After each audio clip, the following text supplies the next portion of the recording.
El tema es entre la voluntad de Dios y las amistades peligrosas.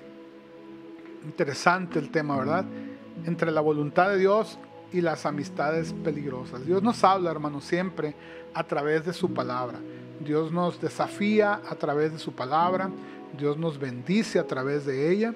Yo creo que hoy no será la excepción. Yo creo que Dios está presente en este tiempo, en esta transmisión, y creo que el Señor estará haciendo la obra en nuestros corazones, nos estará haciendo reflexionar también. En la vida de fe, hermanos, la vida de fe nosotros sabemos que lo cambia todo.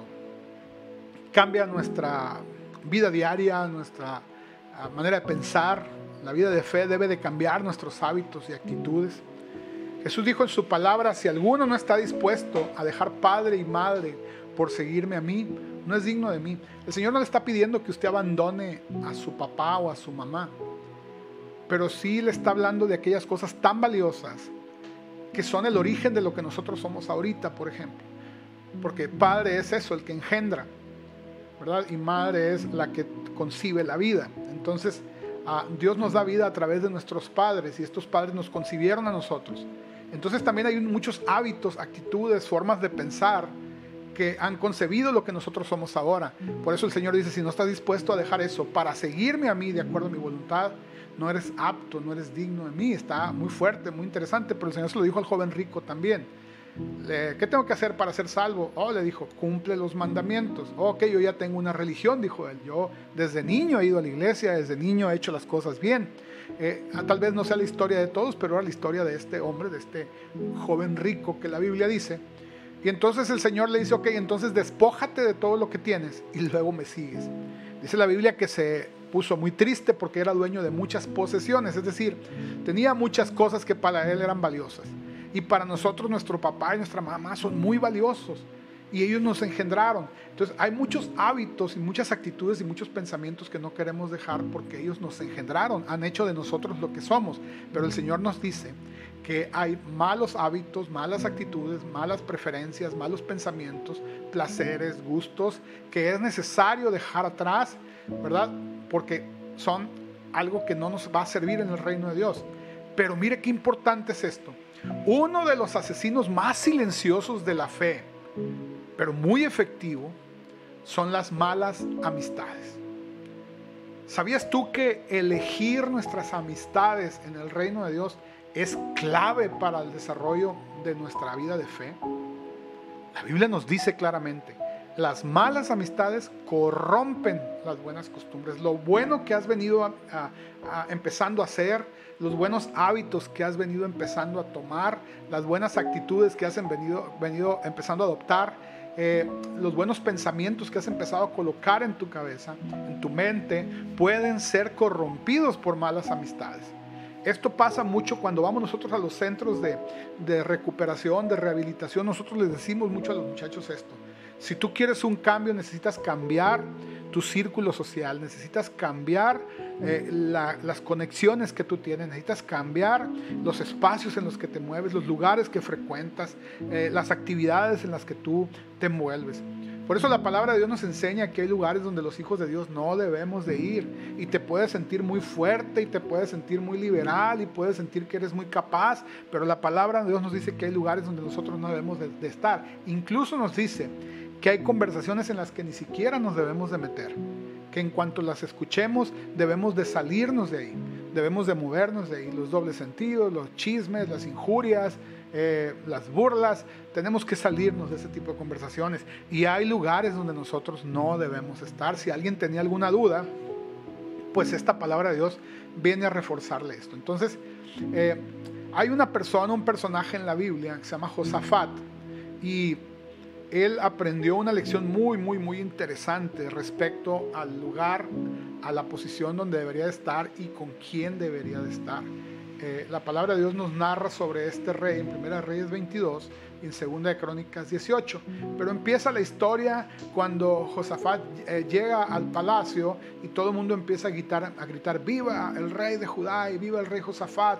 Y todos empezaron a levantar sus copas rebosantes del mejor vino que tenían ahí y empezaban a gritar los vítores porque había llegado. Y todo empieza, hermanos, con una boda real. Había una boda real, y en esta boda real empieza la historia. Tiempo atrás, el príncipe heredero de Judá se casó con la princesa del reino vecino de Israel. Hasta el momento todo se miraba muy bonito, muy romántico, pero poco después el rey Josafat visita a su suegro, ¿sí?, que era el rey de la otra nación, y este rey se llamaba Acab. Y este Acab ofreció una fiesta muy grande en honor a su yerno Josafat. Y dice la historia bíblica que lo que Josafat no sabía era que el precio de aquella fiesta iba a ser muy alto. Hay que tener mucho cuidado, hermanos, cuando seamos invitados a una fiesta, y no nomás a una fiesta como coloquialmente conocemos, a un evento donde va a haber una celebración, no nomás ese tipo de fiesta. Hay que tener mucho cuidado cuando seamos invitados a un tipo de pensamiento, cuando seamos invitados a una corriente de pensamiento, cuando seamos invitados a una filosofía, a un pensamiento, cuando seamos invitados a una actitud, cuando seamos invitados a un círculo social. Hay que tener mucho cuidado. Hay que tener mucho cuidado porque no sabemos qué tan cara nos va a salir esa fiesta. Hay que tener cuidado. Josafat no tenía idea, y si la tenía, la pasó por alto, del precio tan alto que iba a tener esa fiesta, y que él tendría que pagar la cuenta con muchos intereses. En medio de las festividades, este rey impío, conocido como Acab, le hace una sugerencia al rey Josafat, y este cayó en una trampa que lo iba a poner en tremendas dificultades. Mira, a mí me resulta muy fascinante ver cómo a lo largo de esta historia los acontecimientos suceden de una forma casi imposible de detener, como fichas de dominó. Un error conduce a otro, como si fuera una cascada de acontecimientos inevitables, como si fuera, como le digo, una fila de fichas de dominó. Un acontecimiento va arrastrando a otro. Estaba todo el mundo brindando, estaba todo el mundo contento. El rey Acab estaba mucho más simpaticón de lo normal. Habitualmente era pues una persona medio amargadita, medio seca por ahí, pero como dice la Biblia, unas cuantas copas de vino lo hicieron ponerse alegre, como la Biblia tantas veces nos habla sobre el alcoholismo, ¿verdad?, y los desbordes que tienen. Pero él tenía unas intenciones muy interesantes en medio de esa fiesta y de esa celebración. Tú y yo tenemos que ser muy conscientes de a qué nos está invitando el mundo, a qué nos están invitando los amigos, a qué nos están invitando las circunstancias, las situaciones. Tenemos que ser muy cuidadosos y muy conscientes de dónde estamos nosotros metiéndonos. Es muy importante que no dejemos de lado el tener un discernimiento espiritual, el tener una visión panorámica de lo que está pasando entre la voluntad de Dios y las amistades peligrosas. Josafat estaba entrando en esto porque alguien le invitó a una fiesta. Alguien le invitó a una fiesta. Alguien te ha invitado a ti a alguna fiesta de pensamiento donde te invitan a empezar a pensar diferente a lo que has aprendido de la palabra de Dios. Alguien te ha invitado a una fiesta de actitudes donde te están jalando a actuar de manera distinta que la que actúa un hijo de Dios. Alguien te ha invitado a una creencia diferente a lo que el Señor te ha enseñado. En su palabra dice que cualquiera que predique o te predique un evangelio diferente al que ya conoces, lo tienes que considerar como una maldición para tu vida y tener mucho cuidado. Pues el rey Acab andaba muy contento, ¿verdad?, muy extrovertido. Josafat, que normalmente no bebe, no tuvo más remedio que empezar a acompañarlo en esos brindis reales. Fíjate en qué posición se pone un hijo de Dios. Era el rey de Judá. Judá significa alabanza. Era un pueblo que estaba dedicado para la adoración a Dios, un pueblo que estaba dedicado para la honra a Dios. Pero este hombre, este rey, este hijo de Dios va y se mete en una invitación donde tal vez nunca debería de haber estado, o al menos no en las circunstancias y en las condiciones en las que se metió. Así nos vamos metiendo nosotros a la invitación del mundo, hermanos. Así nos vamos metiendo nosotros a la invitación de las amistades, de los círculos sociales. Josafat termina echándose las copas por ahí en los brindis, y de pronto el rey Acab se para y se dirige a los invitados que estaban en la fiesta. Ya sabrá usted la clásica de la copita con la cuchara, ¿verdad?, para llamar la atención tal vez. De una manera espontánea, como si nunca se le hubiera ocurrido, dijo: ¿acaso no saben ustedes que Ramot de Galad va a ser nuestra? Y que nosotros aún no hemos hecho nada para tomarla de manos del rey de Siria. Y de repente, como nunca falta ahí en la fiesta, ¿verdad? Uno de los que estaban ahí presentes responde como si se hubiera aprendido las palabras de memoria: por supuesto, majestad, esa ciudad va a ser nuestra, hay que tomarlas. El rey Acab dirige la mirada, si usted quiere, penetrante, ¿verdad?, a los ojos de Josafat, y le pregunta: ¿vas a ir conmigo a pelear contra Ramot de Galad a la guerra? Toda la gente voltea y mira al rey de Judá. Josafat fue tomado por sorpresa en medio de esa situación, y en ese instante tal vez empieza a vislumbrar que está en una situación comprometida, pero en vez de retroceder, cede y le dice al rey Acab: yo soy como tú, y mi pueblo como tu pueblo, y mis caballos como tus caballos. Qué tremendo es esto, hermanos. Somos invitados a veces a ciertas fiestas y ya en medio de la presión social cedemos. Y ahí tiene usted a los hijos de Dios hablando cosas que no deben hablar. Y ahí tiene usted a los hijos de Dios haciendo cosas que no deben hacer. Y lo más interesante, siempre les digo yo, cuando me toca dar un discipulado, un estudio bíblico, o una consejería, o lo que sea, les digo yo hasta en las predicaciones: hermanos, es que hasta los mundanos saben claramente qué es lo que un hijo de Dios no debe de hacer. Y nosotros nos sentimos presionados y terminamos haciendo lo que no debemos. En esa fiesta del trabajo donde todos empiezan a beber y echar la bailada, y tú empiezas a lo mejor muy firme con tus convicciones, pero no tienes el cuidado de saber el lugar en el que estás, ni el momento en el que estás, ni el horario en el que estás, como para de repente decir: yo ya hasta aquí llego, con permiso. No, seguimos ahí. Y luego empieza la presión social y terminamos cediendo.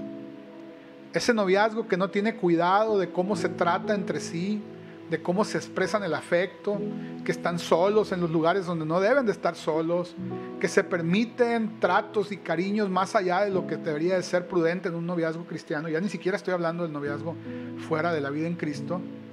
Cuando menos piensan, va a haber presiones que los van a llevar a una situación en la que ya no van a poder dar marcha atrás y van a ceder ante esa presión y se van a encontrar en una situación en la que no querían. Josafat de inmediato se da cuenta que cometió un error. A lo mejor su conciencia, ese espíritu de Dios que está en nuestras vidas y que nos empieza a decir: no lo hagas, para, detente, no, cuidado. Y todos lo hemos escuchado, yo lo he escuchado un montón de veces, porque me equivoco muchas veces. Y ahí está esa presencia de Dios, ahí está esa voz de su Espíritu Santo diciéndome: no lo hagas, para, detente, cambia tu manera de pensar, no es por ahí, esa no es mi voluntad, no escuches eso, no sigas ese consejo, no vayas hacia allá. Hay amistades muy peligrosas, y no solamente las amistades humanas.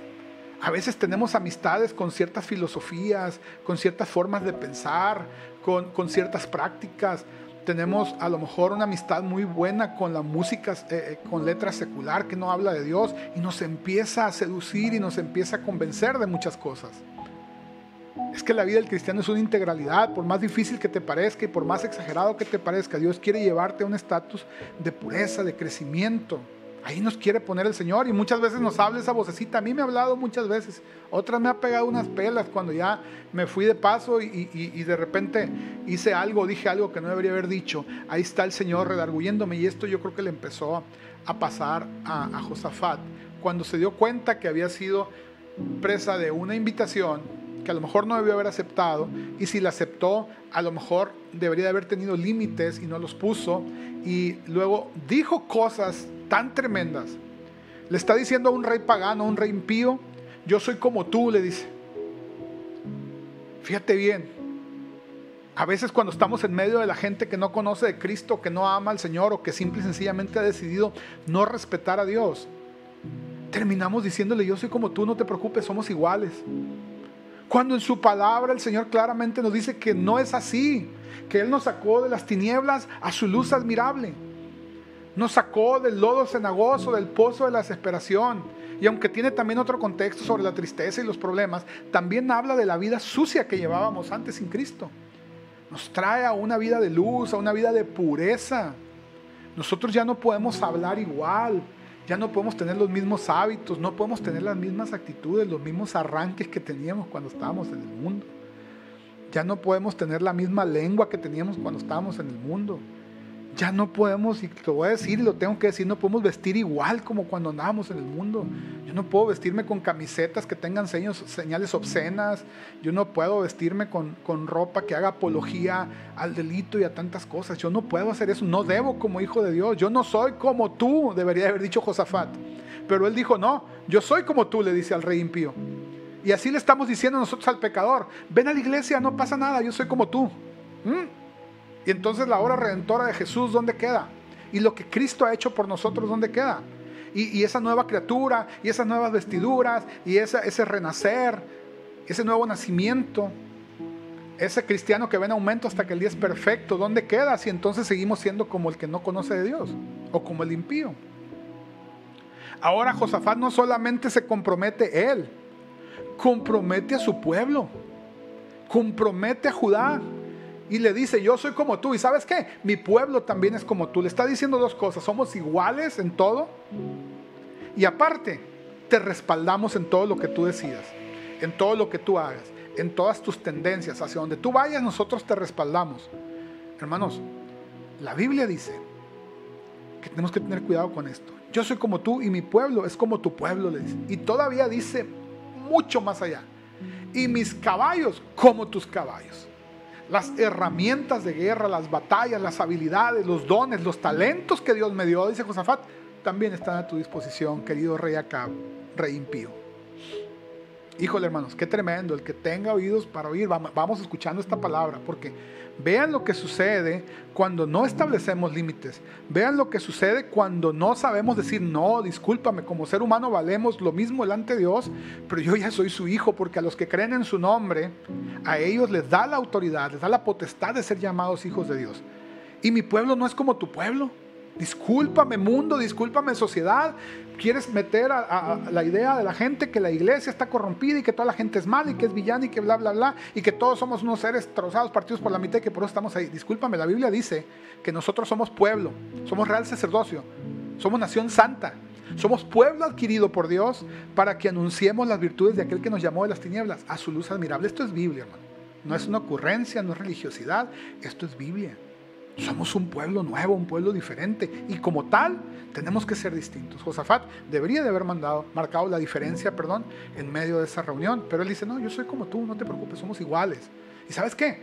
Mi pueblo también es como tuyo, es como el tuyo y también es tuyo, está a tu disposición.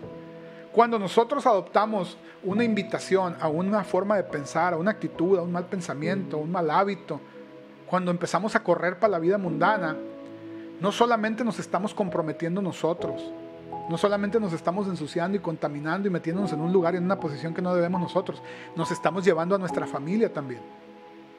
También después nuestros hijos van a entrar en esa libertad que decimos y que confundimos la palabra libertad con libertinaje o con la persona que está suelta y no tiene gobierno. Y entonces no solamente somos nosotros, hermanos, después también nuestra familia. Y luego viene la preocupación, ¿por qué nuestros hijos están como están, de fríos en el Señor? ¿Por qué nuestros hijos no tienen ya fe? ¿Por qué ahora nuestros hijos tienen pensamientos diferentes? ¿Por qué ahora nuestros hijos han adoptado las filosofías del mundo, las tendencias, y ya no quieren saber nada de Dios? Bueno, porque nosotros le dijimos al mundo, mundo, no te preocupes, yo soy como tú. Y le dijimos a nuestros hijos, mira hijo, yo soy como el mundo, no pasa nada. Y luego también le dijimos al mundo, mi familia es como la tuya. No, hermanos. Lo que hizo Jesús en la cruz es tan costoso. ¿Sabe que cuando se formó las primeras comunidades de fe, las primeras iglesias que están narradas en el libro de los Hechos, hay una palabra que viene de ahí que es la palabra cariño, y algunos de repente por ahí nos las decimos, nos tratamos con cariño, decimos. Pero la palabra cariño viene de su origen de la palabra caro, que incluso mucho tiempo se usó como caro mío. Pero en la antigüedad la iglesia la usaba para referirse unos a otros y se decían carísimo. Cuando se encontraban, se daban un abrazo, se daban un beso y decían carísimo. ¿Sabe por qué se decían carísimo? Porque entendían, estaban bien cerquita de la historia de la muerte, el sufrimiento, la agonía, la vergüenza, los azotes, los salivazos, las ofensas, las injurias, el abandono que había sufrido Jesús para ir a la cruz y resucitar el tercer día para que ellos pudieran ser salvos. Por eso sabían que se había pagado un precio muy alto, y unos a otros los cristianos se decían carísimo. Usted es carísimo. Si usted cree que es caro, escriba aquí en la transmisión y diga: soy carísimo, no soy barato, no soy un plagio. Sí, no soy perfecto, pero me está perfeccionando el que me compró, gloria al Señor. Y me detengo mucho en esto, hermanos, porque la iglesia del Señor va a ir sufriendo mucho este tipo de situaciones en las que le va a decir al mundo: yo soy como tú. Yo soy como tú. Y mi familia también es como la tuya. Y mi iglesia también. Todos son pecadores y no tienen nada de bueno. Oh, hermanos, somos carísimos. Carísimo mío. Te pido encarecidamente, decía Pablo. O sea, te pido que pienses en el costo que hubo por tu salvación para que atiendas este consejo. Josafat dice: yo soy como tú, mi pueblo como tú, y mis caballos como tus caballos. Hermano, lo que Dios te ha dado es para que tú pelees la batalla, pero la de la fe. Judá es alabanza, es adoración, es relación con Dios, es dirigir al pueblo, es pelear las batallas espirituales. Esos caballos, esas habilidades, esos dones, esos talentos que Dios te dio, no te los dio para que se los ofrezcas a Acab. No te los dio para que se los entregues a Acab. Te los dio para que pelees las batallas en el nombre de Jehová de los ejércitos. Esa habilidad, ese don, ese talento que tú tienes, deja de dárselo a Acab. Deja de ofrecerle a Acab los talentos que Dios te ha dado. Porque vamos a ver cómo después de que se compromete Josafat, mira, aquí todos están escribiendo: soy carísimo. Estamos entendiendo que costamos la sangre preciosa de Cristo en el Calvario. Sin eso no seríamos nada, pero con ese costo somos carísimos, gloria a Dios. Josafat se da cuenta que cometió un error. Esa conciencia le empieza a hablar, pero ya se había metido ahí. Porque Josafat era considerado un hombre temeroso de Dios. Pero Acab, hermanos, Acab era un impío. Era alguien que pecaba de continuo, y ahorita vamos a ver para que vean. Pero Josafat era un hombre de Dios. Y el pueblo de Judá, es cierto, no era un pueblo perfecto. Había tenido avivamientos y muchos buscaban al Señor. No eran perfectos, pero buscaban de Dios y trataban de conservar esto que Dios había puesto en sus vidas como adoradores, como gente que honraba a Dios. Pero la mayor parte del pueblo de Israel se había dado a la idolatría y bien pocos buscaban al Señor. Y Acab era un rey impío. Contrariamente a lo que Josafat acababa de declarar, ambos pueblos eran diferentes. Ambos pueblos eran distintos, hermano mío, hermana mía, no eran lo mismo. Y mi pueblo es como tu pueblo, le dice Josafat. No, Señor. Judá se seguía guardando, Judá buscaba consagrarse, Judá buscaba honrar a Dios. No hablar como el mundo, no verse como el mundo, no que la gente viera esa diferencia, se miraba. Pero Israel ya estaba rendido a sus dioses paganos, estaba rendido a las influencias de las otras culturas, y entonces Israel estaba revuelto en esto. Entonces los dos pueblos no eran iguales. La iglesia y el mundo no son iguales, hermano. Que vamos corriendo la batalla a distintas velocidades, unos van más adelante que otros, sí es cierto, pero la iglesia del Señor no es lo mismo que la sociedad mundana. Ni la sociedad mundana es lo mismo que la iglesia de Dios. No nos confundamos. Josafat hizo esta declaración: no la hagas tú. No la hagamos nosotros como pastores, no la hagamos como ministros, no la hagamos como maestros de la palabra, no la hagamos como gente que está recién convertida al Señor. Somos diferentes, gloria a Dios. Oiga, hermano, pero pues dentro de la iglesia hay gente que peca peor que los de afuera. Ah, sí, pero mira lo que dice la Biblia: juntamente con el trigo crece también la cizaña, pero no te toca a ti arrancar ninguno de ellos. Es el dueño de la parcela, es el dueño de la cosecha el que va a venir, va a tomar esa cizaña que se parece mucho al trigo y la va a hacer en manojos y la va a aventar y será lanzada al fuego para ser consumida. Es verdad que hay infiltraditos, es verdad que hay cizañas, es verdad que no todos son trigo. Entonces, por eso vamos a decir que la iglesia del Señor es igual que el mundo. No, la iglesia del Señor ni se debe de ver, ni debe de hablar, ni debe de hacer las cosas que hace el mundo. Somos diferentes. Quizá en lo único que eran muy similares eran los caballos. Porque si usted piensa en habilidades, por ejemplo, para hablar y de enseñar, en el mundo también las hay. Si usted piensa en habilidades para cantar, pues en el mundo también las hay. Si usted piensa en habilidades para trabajar con el ser humano, con su interior, en el mundo también las hay. Si usted piensa en la música, pues en el mundo también las hay. Alguien dijo, no hay música cristiana ni mundana. Pues salió muy sabio, la música es música, pero fue original en el cielo. Y en segundo lugar, lo que hace mundana o cristiana una música es el contenido de su lírica, lo que dice y a quién honra. Entonces, eso se lo dejo de tarea. Así es que lo único que era muy similar eran los caballos. Pero cuando lo único que comparten dos personas son este tipo de cosas, las habilidades, los caballos, no se puede esperar que en esta relación salga algo bueno. Sin embargo, tras esa declaración, hermanos, que hizo Josafat, se escuchó un gran aplauso. Y la gente gritó, ¡viva Josafat! ¡Viva el rey! ¿Sí? Entonces, vamos a ir adelante. Con todo y esto, ya Josafat ya tenía más o menos la idea de que había caído en una trampa. Pero ahora ya se había comprometido y entonces pide la dirección de Jehová. Mire, es muy fácil tratar de ser religiosos y buscar la voz de Dios cuando ya hemos decidido dar otros pasos. A veces le decimos a las personas, oye, acércate a Dios. No, pues es que me da pena ir a la iglesia. Yo les digo, es que la pena es para cuando vamos a pecar. Ahí nos debe dar pena decir, ay no, qué pena, Dios mío, voy a pecar. No lo voy a hacer. Ajá. Y ahora, no es que Dios no escuche al arrepentido y aquel que cometió un error pero se arrepiente. No, es otra situación. Ahorita va a ver por qué. Fíjese bien lo que pasa. Creo que a Josafat lo que le pasaba era esa gran diferencia que nosotros hemos hecho entre el arrepentimiento genuino y el remordimiento. Mucha gente piensa que ha vivido un proceso de arrepentimiento porque lloró, porque le salieron lágrimas en medio de un proceso en el que cometió un error. Pero no necesariamente, hermanos. Porque arrepentimiento viene de la palabra metanoia, que es un cambio, una transformación, un cambio de rumbo, un cambio de pensamiento. Entonces, si la persona llora y llora, pero no cambia, eso es remordimiento. Tiene que haber un cambio. Y a veces los cambios tienen que ser profundos. Y muchas veces es difícil que estando en la superficie sucedan. A veces es necesario que la gente toque fondo. Entonces ahí está Josafat. En medio de esa situación, pide el apoyo de Dios. Tal vez un poco arrepentido de sus palabras, levanta la mano y dice, ¿no hay aquí algún profeta del Señor para que consultemos por medio de él? Fíjese qué tremendo, ¿no? En medio de esa situación en la que estaba, levanta la mano y dice, ¿no habrá un profeta del Señor para que consultemos por medio de él? Y eso es lo que mucha iglesia hace. Después de que comete errores, dice, voy a preguntarle al pastor a ver si se puede hacer esto o no. Pero bueno, no nos vamos a meter ahí. Vamos a ir adelante porque es bien interesante lo que viene después. Josafat hace esa pregunta. Y de repente Acab le dice, por supuesto, aquí tenemos 400 profetas listos para decir lo que el rey Acab les había instruido que dijeran. La Biblia, Dios dice, ¿por qué habla el profeta lo que yo no he hablado? ¿Por qué dice cosas que yo no he dicho? Es muy delicado, hermanos.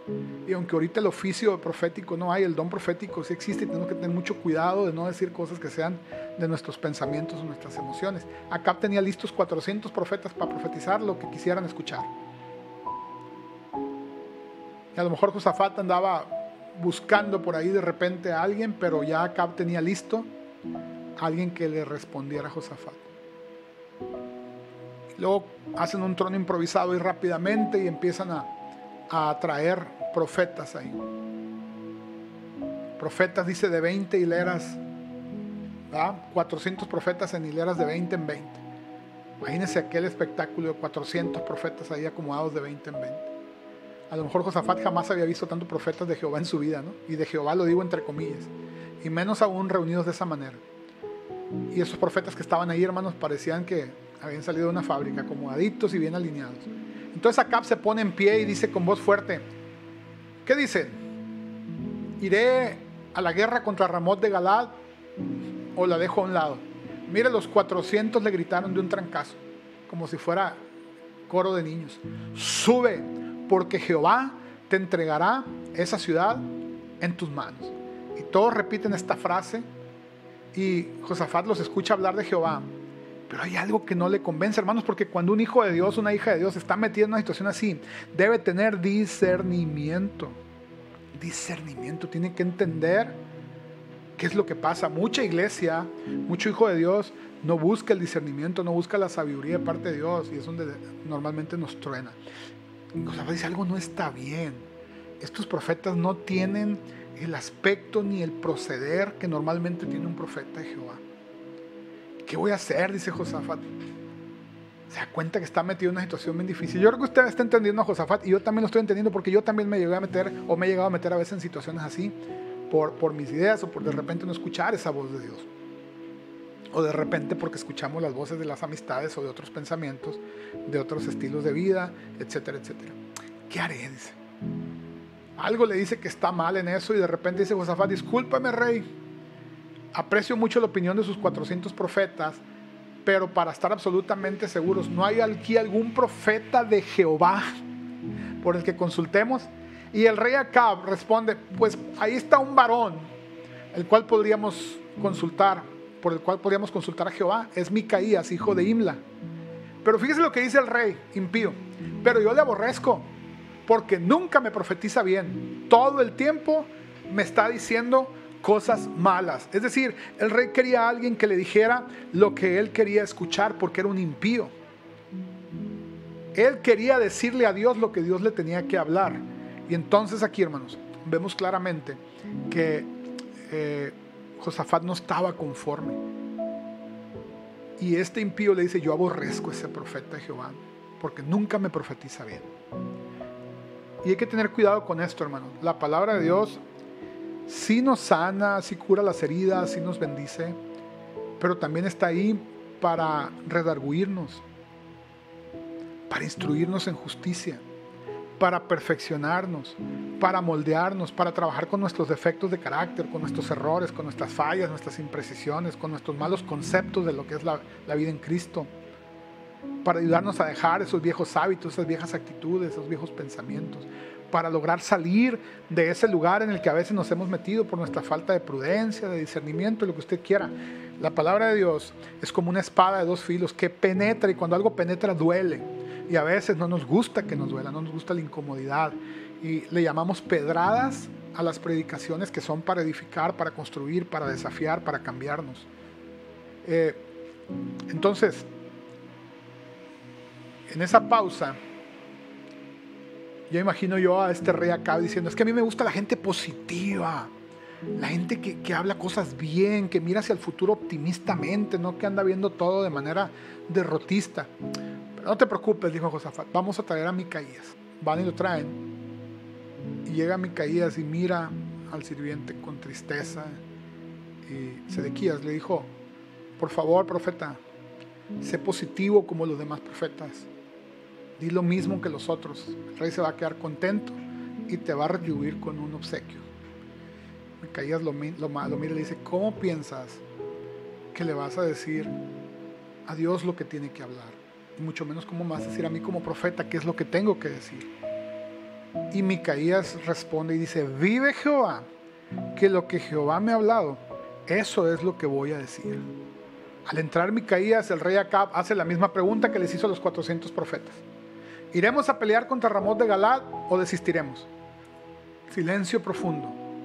El hombre de Dios responde, sube y serás prosperado, y Jehová la entregará en manos del rey. Queda un silencio amplio. Micaías ha dicho lo que todos querían escuchar. Las palabras son exactamente iguales a los que habían dicho los falsos profetas, pero la diferencia estaba en el tono de su voz. No era el tono de certidumbre y de fidelidad. Hablaba con ironía. Tú sube y verás si el Señor te la entrega en tus manos. El rey se encoleriza y prácticamente Micaías le dice, no vayas a esa guerra, Dios no está con ustedes. El rey se pone loco, se enoja y empieza a decirle, ¿cuántas veces tengo que hacerte jurar que no me digas sino la verdad en el nombre del Señor? Entonces Micaías cambia el tono de voz y ahora viene con el tono de seriedad y autoridad y le dice, he visto a todo Israel dispersado por los montes como ovejas que no tienen pastor. Y Jehová dijo, estos no tienen un Señor, vuélvanse cada uno a su casa. Micaías habló fiel a la palabra de Dios. Después de eso explica esa visión que recibió y habla esa revelación en la que vio a Jehová sentado en el trono y todo el ejército de los cielos junto a él, a su derecha y a su izquierda. La explicación de este hecho que los 400 profetas están todos de acuerdo y sin embargo todos están equivocados. Usted lo puede ver en Primera de Reyes 22, 23. Jehová ha puesto espíritu de mentira en la boca de todos tus profetas y Jehová ha decretado mal acerca de ti. Y termina su profecía este hombre de Dios. De repente se le acerca a Sedequías, lo golpea y el falso profeta pregunta: ¿por dónde se fue de mí el espíritu de Jehová, que a ti te habló una cosa diferente? Y es que Sedequías creía fielmente que él tenía el espíritu de Jehová para profetizar, pero en realidad estaba hablando lo que el rey impío quería. Entonces el rey, hermanos, ordena que tomen al profeta de Jehová y que lo lleven a Amón, gobernador de la ciudad, y le va a decir: así ha dicho el rey, echen a este profeta en la cárcel y manténganlo con pan de angustia y agua de aflicción hasta que yo vuelva en paz. Cuando el profeta de Jehová habló lo que no quería escuchar el rey, se enojó, golpearon al profeta, lo llevaron preso y lo echaron en un pocillo, en una celda, y le empezaron a dar comida de la peor calidad, pan con agua, y en unas condiciones infrahumanas. Lo azotaron. ¿Y sabes qué? Josafat, el hijo de Dios, estuvo ahí parado y no abrió su boca para no quedar mal con los demás. Yo me imagino que Josafat esa noche no durmió a gusto. Se habrá preguntado: ¿por qué no defendí al profeta de Jehová? ¿Por qué no dije nada cuando lo golpearon? ¿Y si Micaías realmente está hablando palabra de Dios? Pero hermanos, cuando nos metemos en ese tipo de influencias por las amistades que nos rodean, por los círculos sociales, por la presión social, por las filosofías y argumentos que hemos metido en nuestra cabeza, tratamos siempre de convencernos de que estamos bien. No se le olvida esto, pero a final de cuentas Josafat se sigue preguntando si Micaías estaba en lo cierto. Llega el día de la batalla, ahí le va. Micaías está en la cárcel, está comiendo pan y agua en un lugar oscuro, insano, pestilente. Él soporta con paciencia porque sabe que ser fiel a Dios, hermanos, a veces va a traer sufrimientos y dificultades. ¿Cuántos de nosotros hemos preferido el banquete en vez de la prisión? Estoy hablando en sentido figurado. ¿Cuántos de nosotros hemos preferido el aplauso en vez del rechazo? ¿Cuántos de nosotros hemos preferido vernos como todo el reino de Acab en vez de vernos como Judá? Allá estaba Judá solo, buscando tal vez honrar a Dios, teniendo su culto, teniendo su tiempo de oración, de intercesión, de ayuno, de lectura de la palabra. Pero allá había un banquete. Y allá había un hijo de Dios que estaba en un lugar donde no debería de estar.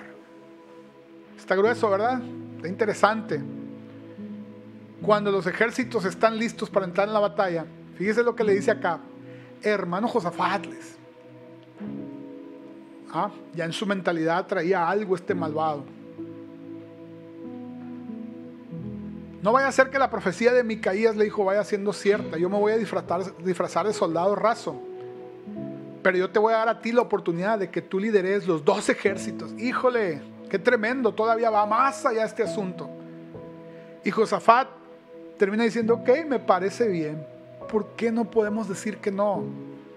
¿Por qué no podemos decir que no a los gustos, a las cosas que nos están atrayendo lejos de la voluntad de Dios, a las amistades que nos están llevando lejos de la voluntad de Dios? ¿Por qué no podemos decir que no? Era el momento en el que Josafat dijera: ¿sabes qué? Yo creo que esto aquí se determina. Rey, suegro querido, con permisito, yo me regreso a Judá, yo me regreso a la presencia de Dios, yo me regreso a donde debería de estar y de donde nunca debería de haber salido. Pero Josafat no dijo eso, dijo: ok, me parece bien, vísteme de rey, dame el gobierno, dame el mando, dame la notoriedad, dame la fama, dame el poder. Pero esto era una trampa, hermanos. Va el rey, se pone una armadura impenetrable, se van a la batalla, ¿sí?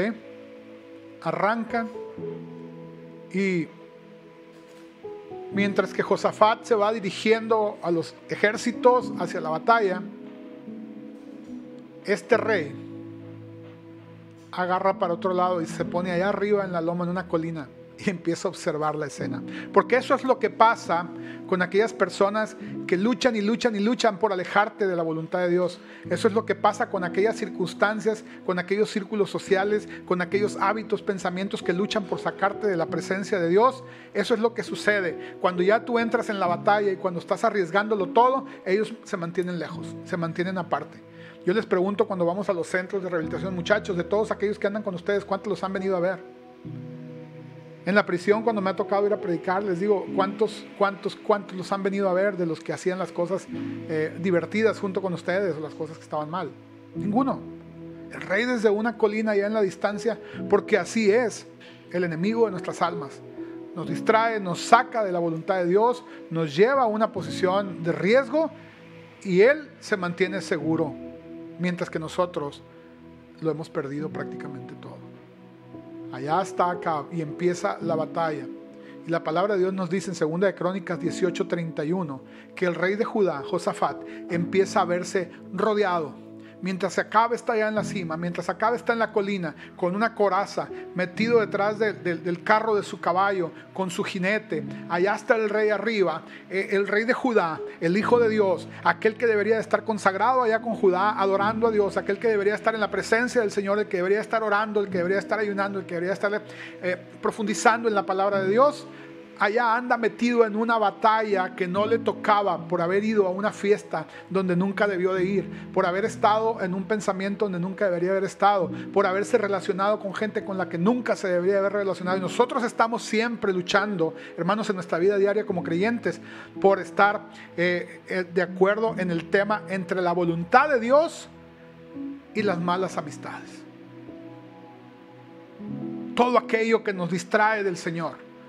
Los entretenimientos, el deporte, la distracción, el cine, la música con mensaje secular, las conversaciones, las actitudes, los pensamientos, las filosofías de vida, las corrientes religiosas, las filosofías religiosas, nos están todo el tiempo tratando de sacar esa voluntad de Dios, invitándonos a una fiesta. Pero cuando llega el momento de la batalla, cuando te empiezas a ver rodeado por las consecuencias de esas malas decisiones, aquel que te invitó, aquel que te sacó, te empieza a abandonar. Y Josafat se da cuenta, el rey de Judá, el hijo de Dios, se da cuenta que está metido en un tremendo lío. Lo empiezan a rodear los ejércitos del enemigo. Él está completamente rodeado y tiene que hacer lo que todo hijo y lo que toda hija de Dios tiene que haber hecho desde el principio. Entonces sí clamó a Jehová con todo su corazón. Le dijo: perdóname, Señor, ¿qué estoy haciendo aquí? Nunca debí haberme metido en esto, nunca debí de haber entrado en esto. A los muchachos, cuando vamos a predicarles a los centros de rehabilitación, les digo: hey, esto empezó con una decisión de nosotros, y para poder terminar tenemos que tomar una decisión de cambio. Así también, hermano, hermana, has empezado a vivir, a darte permisos, a hacer cosas que como hijo de Dios no debes de hacer. Necesitas voltear tus ojos a Dios. Necesitamos voltear nuestros ojos a Dios y decirle: Señor, perdóname, me equivoqué, me metí en esto porque me fui a una fiesta, me fui de fiesta y dejé Judá, dejé alabanza, dejé mi relación contigo, dejé mi devoción, dejé de vivir aquella intensidad en tu presencia y ahora estoy lejos, rodeado de enemigos y disfrazado de alguien que no soy. Qué tremendo es esto. Disfrazado de alguien que no soy. Usted es nueva criatura, hermano. Usted es nueva criatura, hermana. Usted, jovencita, es nueva criatura. Usted, jovencito, es nueva criatura. No tiene nada que ver con las ropas viejas, pero Josafat se las volvió a poner. Y en medio de esa batalla, aunque parecía que era el líder y que tenía fama y que tenía poder, el que verdaderamente tenía el poder estaba allá atrás. Entre ellos dos estaba ya escondido, el que lo manipuló, el que lo metió en esa situación. ¿Quién te ha movido? ¿Quién te ha sacado tus pensamientos? ¿Quién te ha dicho que debes dejar de congregarte? ¿Quién te ha dicho que no leas la palabra? ¿Quién te ha dicho que te vayas de fin de semana, todos los fines de semana a pasear? ¿Quién te ha dicho que te vayas tú y le ofrezcas a Acab tu vida y también le ofrezcas la de tu familia? ¿Quién te dijo eso? ¿Quién te enseñó eso? Si alguien te lo enseñó, es un evangelio diferente.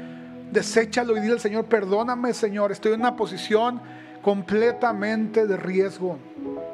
Estoy hablando como los del mundo. Estoy pensando como los del mundo. Me estoy vistiendo como los del mundo. Estoy haciendo tratos como los del mundo y deshonrándolos como muchos de ellos. Estoy yendo a lugares donde no debo de ir. Estoy haciendo cosas que no debo de hacer. Estoy pensando cosas que no debo de pensar. Pero Él me oyó, dice David, y escuchó mi clamor y me libró de mi temor. Así también Josafat. Por eso te digo que yo no estoy hablando de que cuando alguien se aleja de Dios y comete un error, si se arrepiente genuinamente, no va a encontrar a Dios. Claro que lo va a encontrar. Josafat clama al Señor con todo su corazón, y entonces la respuesta de Dios no se hizo esperar. Allá a lo lejos Acab se jactaba diciendo: mira cómo cargan a aquel pobre loco empelotado allá abajo, todo rodeado, lo van a matar en cualquier momento. Pero yo estoy a gusto aquí, yo estoy salvo, a mí no me va a pasar nada. Es momento de que clames a Dios para que Él se encargue de todo aquello que te ha alejado de su presencia, que nos ha alejado de su presencia. Clamemos al Señor y digamos: Señor, estoy rodeado, perdóname, me metí en esto, pero ahora quiero salir porque quiero volver a Judá. Extraño Judá. Extraño mi tiempo de comunión contigo. Extraño mi tiempo de volver a orar así, de volver a encontrarte así, de volver a sentirte así, de volver a tener ese corazón limpio como el día que me rescataste del pecado, de la muerte y me hiciste nuevo. Quiero volver a Judá. Díselo esta mañana. Escríbelo si es tu deseo en esta hora. Escríbelo aquí. Ponle: Señor, yo quiero volver a Judá. Quiero volver a tu presencia. Quiero volver a esa santidad, a esa búsqueda de tu rostro. Quiero volver a sentirte, a vivirte. Quiero soltar todo lo que me ha estado sacando de tu presencia.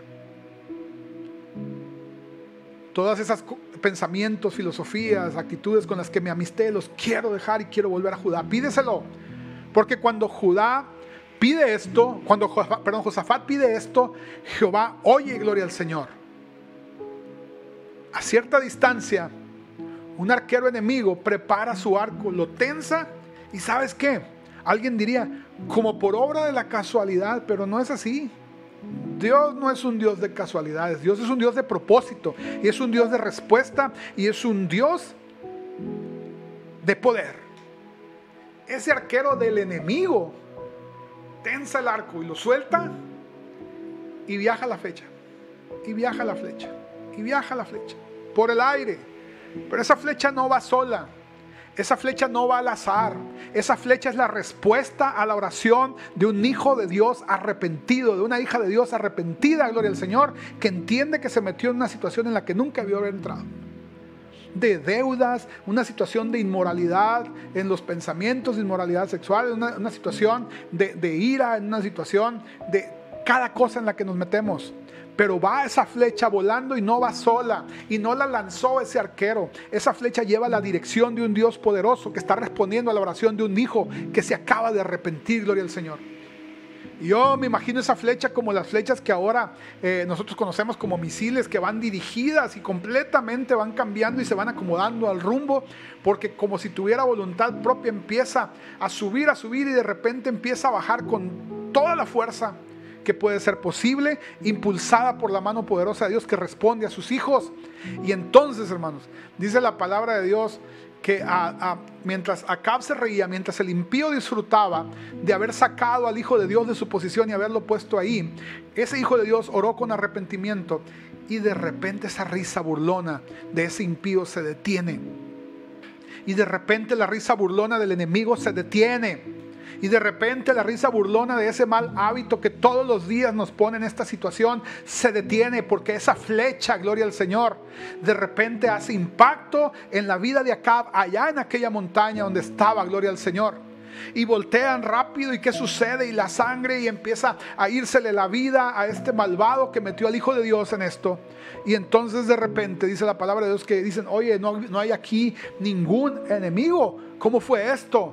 Bueno, el asunto es que un hijo de Dios oró, se arrepintió de corazón para volver a ese Judá de donde nunca debió haber salido.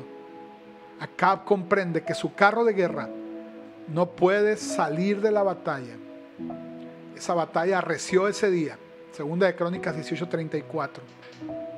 Y ese rey, dice la palabra de Dios, que mientras Dios permitió que Josafat saliera de ahí del medio de la batalla libre, Dice la palabra de Dios, y murió el rey al ponerse el sol. Gloria al Señor.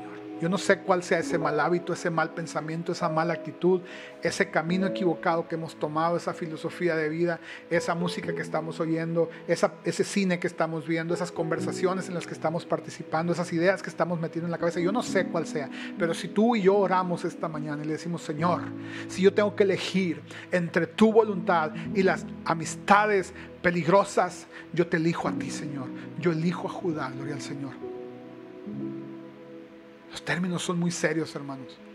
El rey que se había vendido a hacer lo malo y había derramado mucha sangre inocente, gloria al Señor, del creyente Nabot, lo vemos nosotros en Primera de Reyes 21:20, había sido juzgado, gloria a Dios.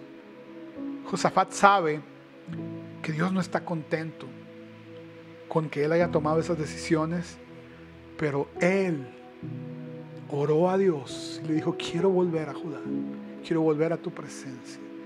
Y Dios lo escuchó. Josafat dice en segunda Crónicas 6:14, al impío das ayuda y amas a los que aborrecen ayuda. Sabes, yo ya voy terminando. Josafat aprendió mucho de esta historia. El primer acto que yo quiero mencionarte aquí es que algo sobrenatural sucedió. Se cumplió exactito la profecía de Micaías. El rey murió y el pueblo se dispersó. Segundo, es la visión del Señor en su trono. Muy importante. Alguien indujo a Acab para que subiera y cayera en Ramot de Galad. Alguien indujo a un arquero para que levantara ese arco, lo tirara al aire. Del resto se encargó el Señor. El tercer hecho extraordinario es la salvación de Josafat en medio de un ejército enemigo, experto en batalla, que lo tenía rodeado. Y lo cuarto es, como les dije, esa flecha que Dios dirigió de manera poderosa. Y no es la flecha, es el Dios que conduce esa flecha. Así como David puso una piedra, no fue la piedra, fue el Dios que iba detrás de esa piedra. Es el Dios que iba detrás de esa flecha. Algo muy importante también es entender que después, un capítulo después de ahí, usted va y se encuentra a Josafat ya en Judá de nueva cuenta. Y dice la Biblia que vienen 3 ejércitos que se pusieron de acuerdo para venir contra Judá y contra Josafat a la guerra. Y cuando Josafat supo esto, lo primero que hizo Josafat fue tirarse al suelo de rodillas. Tirarse al suelo de rodillas y empezar a llorar delante de Dios y decirle, Señor, sálvanos. Y le empieza a recordar a Dios sus promesas. Alguien aprendió la lección, que mejor que las amistades peligrosas es la presencia de Dios, que mejor que los pensamientos peligrosos es la presencia de Dios, que mejor que los lugares donde todo mundo va, pero que para nosotros como hijos de Dios son peligrosos, es mejor la presencia de Dios. Yo no digo que usted no se tome un tiempo para estar con su familia, eso es bueno. Yo no digo que usted no tome un día y vaya con su familia, pero usted no puede hacer del día del Señor un día en el que usted se esté yendo todo el tiempo. Usted no puede también ser partícipe de muchos lugares donde a lo mejor por cumplir socialmente vamos a ir, por nuestra familia, pero tenemos un tiempo y una prudencia y un momento, un timing, y luego salimos de ahí. Porque nuestro mejor lugar, ya lo dijo David, mejor es un día en tus atrios que 1000 fuera de ellos. Escogería antes estar a la puerta de la casa de mi Dios, que habitar en las moradas de maldad. Cuidado con las amistades que tienes. Cuidados con la influencia que ellos tienen. Si tú no puedes sembrar en ellos el evangelio, si no puedes sembrar el amor de Dios en ellos, si no se dejan, si no lo permiten, si no lo quieren, ora por ellos, pero empieza a mantener tu distancia.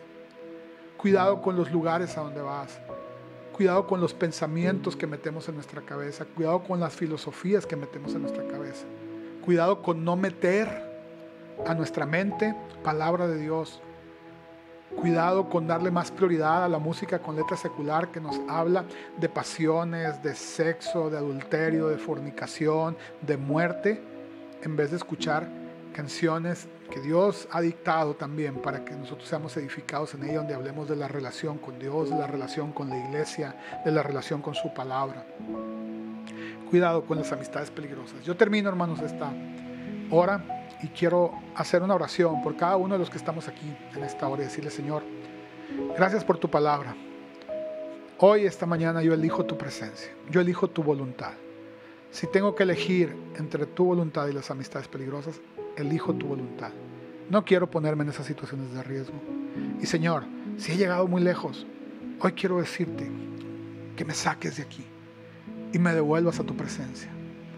Que me saques de aquí y me regreses a Judá. Que me regreses a esa oración, a esa adoración, a ese ayuno, a esa consagración, a esa pureza, a ese estado en el que los pensamientos están dirigidos por ti y para ti, Señor. Que saque toda esa basura que he metido en mi cabeza de ideas, de pensamientos, de actitudes, y que meta tu palabra.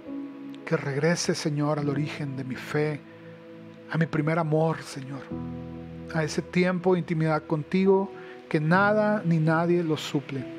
Bendice tu iglesia en esta hora, en el nombre poderoso de Jesús. Señor, gracias por este tiempo, gracias por tu presencia y gracias por tu palabra que nos ha hablado a todos, principalmente a mí. En el nombre de Jesús. Amén y amén. Querida iglesia, que el Señor les bendiga muchísimo. Ha sido un día bueno en el Señor y deseamos que el Señor bendiga a cada uno de ustedes y a sus familias y que tengan todo el cuidado de ustedes mismos y de sus familias en medio de las eventualidades, pero sepan siempre que Dios está con nosotros. A nombre de los pastores de nuestra iglesia, en nombre de los equipos de servidores y de la congregación Centro Cristiano, amigos y hermanos, un abrazo, una bendición a todos. Que el Señor les bendiga muchísimo a cada uno de ustedes.